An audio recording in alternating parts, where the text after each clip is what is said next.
And once again, we have one of our monthly regulars, Melih Oztalay.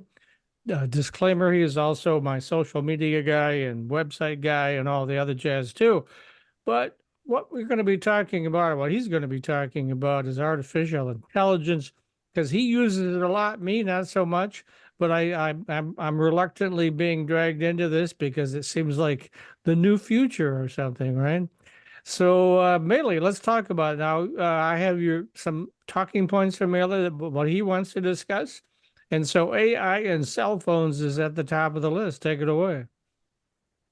Guys, great to be on the show again. Glad we are able to kind of keep this up. And this is our fourth session since the beginning of the year, talking about how artificial intelligence and everything else is involved in our lives. For businesses in particular, the idea is to kind of talk about what's in the news about artificial intelligence and perhaps some tools that we can use.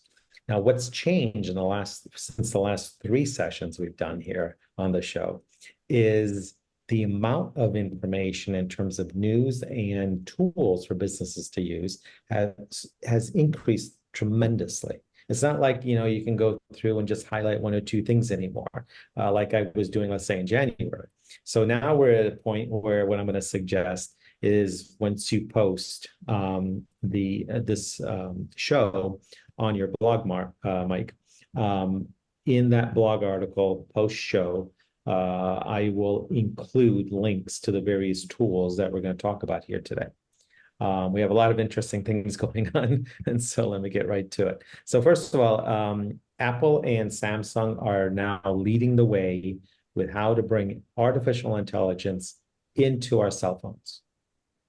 There are a lot of things going on. Specifically, the idea is how do we use artificial intelligence to make the user experience more seamless in our cell phones. Now, what's interesting about this is we're moving from the terminology smartphones to intelligent phones. What do you guys think about that? Is there a difference, and what is the difference?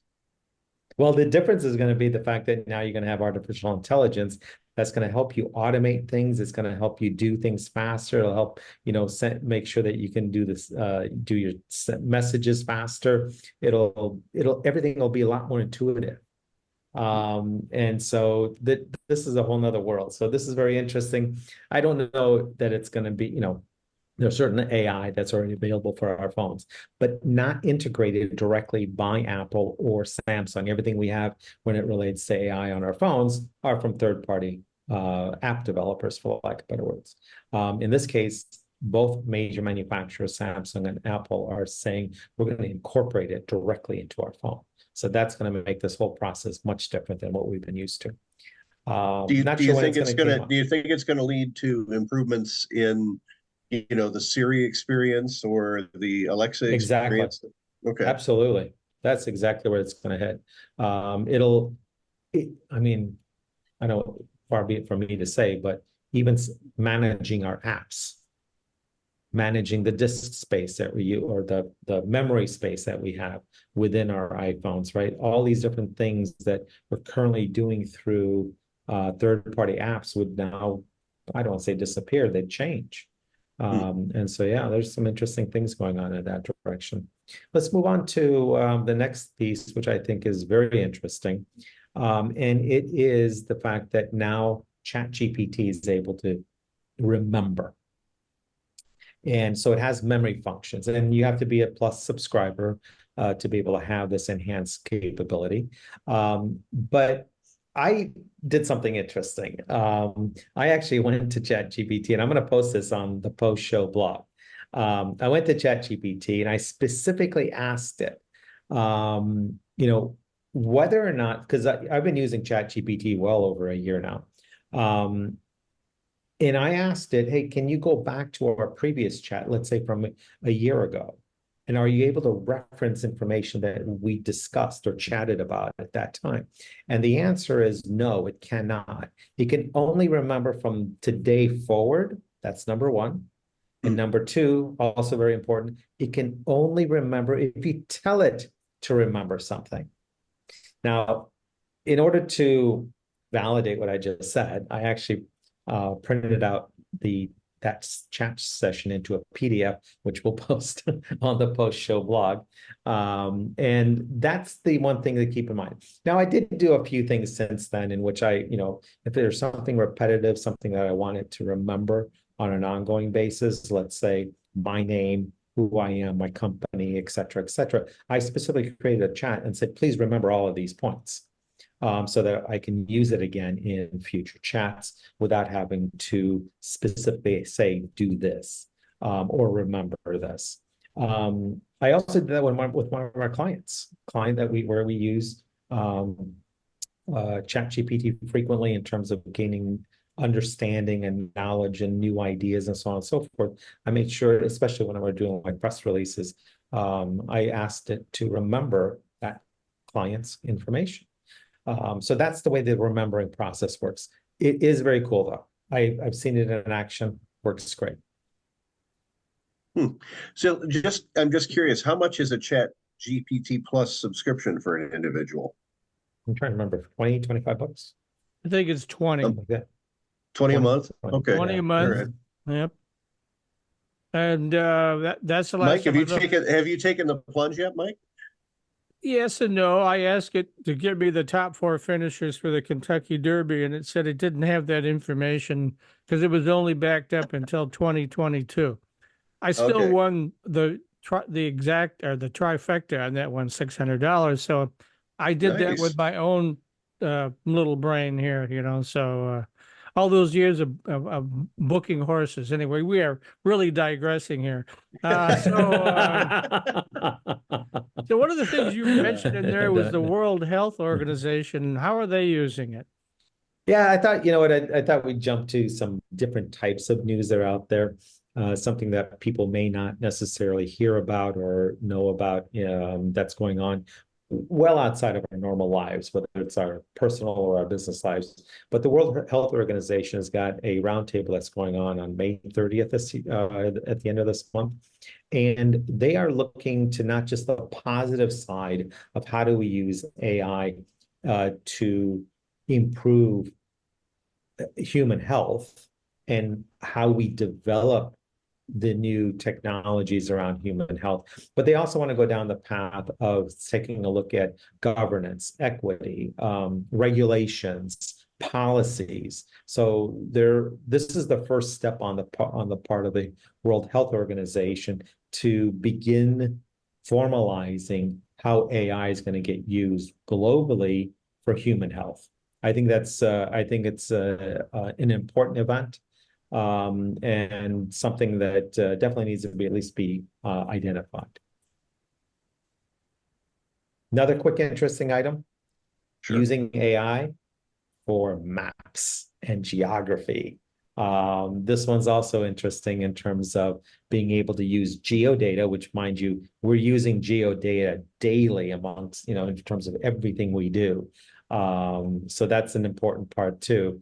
Google Maps, right? Nice and simple, or Apple Maps, all that geodata that's being utilized. Now they're looking into the possibility of using it for using AI as part of the geodata infrastructure. That's going to be very interesting to watch when time comes.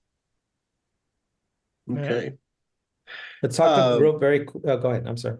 I wanted to ask you, you also pointed out that we have an upcoming meeting on May 30th of the World Health Organization on AI and health and medicine. That's always been something of real interest to me since we've gone from, doctor's visits with the doctor to televisits with a physician assistant. And, what's the next step here? Is it AI? Yeah, it's going to be AI. And I think that, but, I think the issue with the World Health Organization is this first step. This roundtable to bring out the pros, the cons. How do we develop these policies? How do we develop the guidance that the world is going to use in terms of AI and healthcare? It's going to be interesting. It's going to affect medical devices. It's going to affect medicine, treatments, right? Doctors, hospitals, everything. Will be interesting to watch. Yeah, absolutely. Let's jump into tools very quickly. And again, the idea over here today is I plan on putting in links and resources into the post-show blog on the MITech News website later, in which we're going to just, we'll identify the various websites or the tools that people can use for these various AI capabilities. So a few things. Number one, charts and graphs. People probably don't know this, but you can use ChatGPT to help you develop charts and graphs. Take your Excel file, have a chat with ChatGPT, tell it what you're looking for, and have it give you the result that you're looking for. Again, ChatGPT's capabilities keep continuing to improve. They keep on evolving. And so this is something that these are details that most people wouldn't necessarily know. Another area, or the next couple of areas that's very prominent in the world of AI, is using AI for images, photos, and a lot more. Text generation, image manipulation, video editing, take your pick. There's all these different generative AI tools that are on the market. And it's increasing. It's like going nuts. And it's like somebody's got, and I don't know, this is something maybe for Jason when he's on, but it's like somebody's got to walk in the door and just kind of take all these companies that are developing, merge them into one piece, because you can't keep track of it anymore. We got to do an M&A. Sounds, voice, music, all of them also going crazy. So you're talking about streamlining workflows, enhancing audio, and improving audio. I think we talked about this in one of our previous shows, right? Somebody would be able to, you don't have a musical voice, but using AI, you could actually create a song, right? So when we talk, yeah, go ahead. I was just curious in terms of the image generation. Is the AI that you pay for better than the stuff that I can get for free? Because I have tried generating some images using AI, and sometimes the results are downright horrifying. Right. Like a rock and roll guitarist with 11 fingers, and that kind of thing. Yeah, So, I would agree with you. Yeah, I would agree with you that, and I have tried both free and paid versions, and no question about it, the paid versions always seem to do the job correctly. My ChatGPT Plus account, I can ask ChatGPT to generate images for me as well. I give it the pixel height and width, tell it what the topic is, and it's able to generate it for me using the DALL-E platform, which is also owned by OpenAI. But it's always based on the fact that the premium versions work the best. Sure. Even the ones where, people turn around and they can create a cartoon version of you. The free versions of those don't work. It's the premium versions that do.